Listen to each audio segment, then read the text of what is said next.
Okay, good afternoon, everyone. Today, I want to talk about an issue that affects all of us. I'm going to be talking about gun control. It's a highly debated and controversial topic that has been at the forefront of public discourse for many years. We can all agree that gun violence is a serious problem in the United States.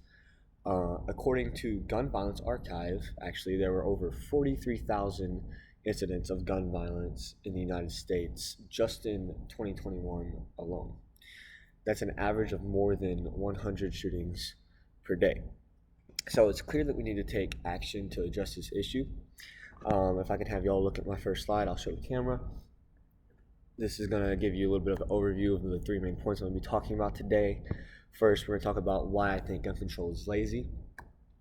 Secondly, we'll talk about why I think it's ineffective, and then alternative solutions to gun violence or solution. So firstly, let's talk about why I think it's lazy.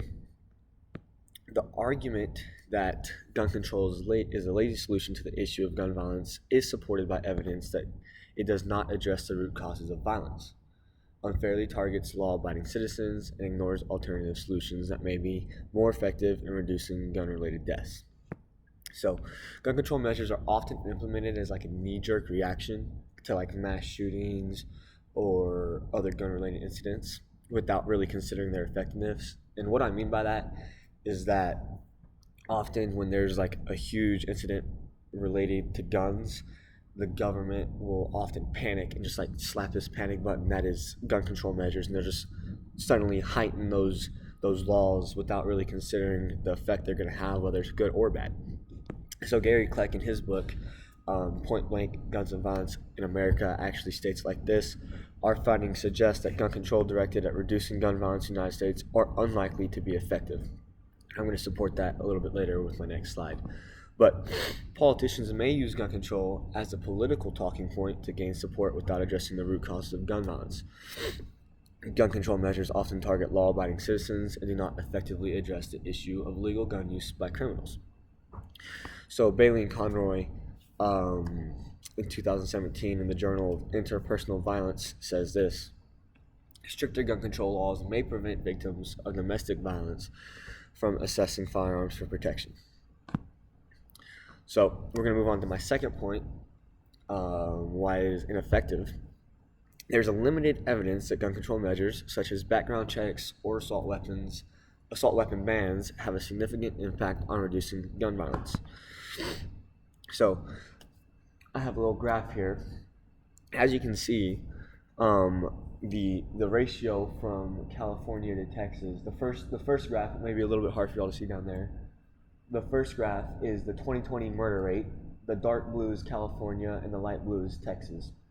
So the murder rate is a little bit higher. It's about 0.1 or 1 point higher in Texas than it is in California.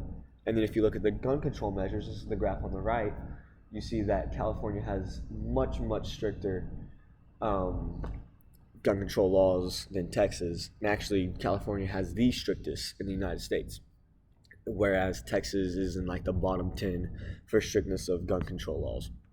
And so we see here that clearly the gap between gun control laws is much higher than the gap between actual the murder rate.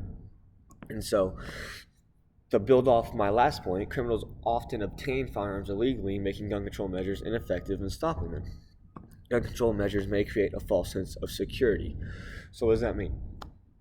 Well, people that obey the law are now not going to have guns, when people that don't obey the law, such as criminals, the people that are actually the cause and the source of the gun violence, are still going to have guns. And so now, when you're a law-abiding citizen and you think that you're safe because, well, I don't have a gun, so nobody else is going to have a gun, it's actually a false sense of security, because the people that don't care about the law are still going to have guns.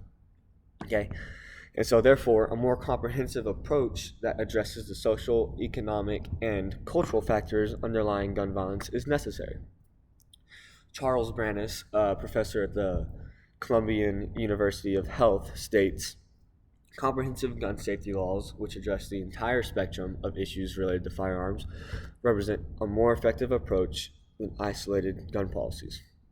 So, To really take a deeper look at that, let's look at Louisiana, for example. A New York Times article in 1998 pointed to a divergence that has persisted for as long as records have been kept, in which the former slaveholding states of the old Confederacy all rank in the top 20 states for murder, led by Louisiana with a rate of 17.5 murders per 100 people in 1996. So, what does this tell us? It tells us that past matters. And we need to focus on alternative solutions, such as addressing the root causes of gun violence, such as poverty, inequality, and mental health issues. See, in Louisiana, they're also known as, not officially, but some people recognize Louisiana as the prison capital of the United States because they have the highest incarceration percentage in all of the United States.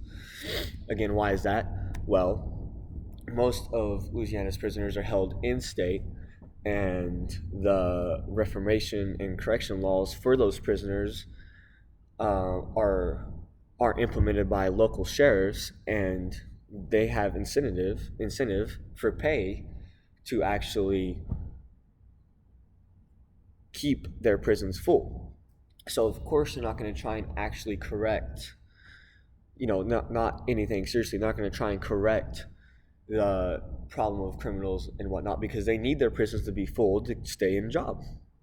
And so we should also focus on a community-based violence prevention programs that engage with at-risk individuals and provide resources and support. Additionally, we should encourage responsible gun ownership and safe storage practices among gun owners. We have to really get to the root of the problem. When we just put gun control laws up with no really deep problem solutions, we're basically just putting band-aids on bullet holes, and pun not intended there. So, in conclusion, gun control is a complex issue that requires a thoughtful and nuanced approach. While it is important to respect the Second Amendment and the rights of responsible gun owners, we must also consider the devastating consequences of gun violence and take measures to prevent it. By implementing common sense policies and addressing the root causes of gun violence, we can work towards creating a safer society for all. Thank you for your attention, and let's continue to have productive conversations about this topic.